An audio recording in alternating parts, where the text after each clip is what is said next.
Hello guys! For today's video, ayan tuturuan ko kayo kung paano magluto ng banana chips at bibigyan ko kayo ng tips kung paano palutungin ang banana chips guys. Ayan, for today's video, ayan naghiwa-hiwa tayo ng saba ng saging guys.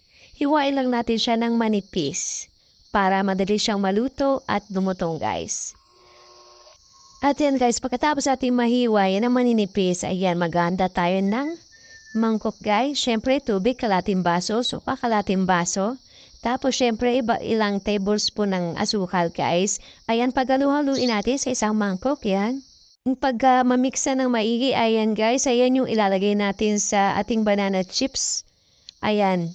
Magsasala na tayo guys dyan ng kawali. Siyempre at lagyan natin ng mantika guys. Painitin na natin. Siyempre mantika natin medyo madami-dami ng konti. Ayan, nilagyan na natin ng banana chips guys. Siyempre pag malapit na maluto yan, lalagyan natin guys ng hinalo-halo nating mix na tubig, asukal, at saka suka. Ayan, mga 2 tablespoon. Depende yan guys sa dami ng banana chips na nilagay nyo sa kawali nyo. At ayan pala guys yung nagpapalasa at nagpapalutong ng ating banana chips. Ayan na guys, pag malapit na yung maluto, mag-golden brown na yan. At ayan na yung kalalabasan ng ating luto guys. Napakasarap niya, napakaluto. Ayan, kakain tayo guys. Kung nagustuhan niyo yung video ko, please like and share my video guys. Thank you for watching.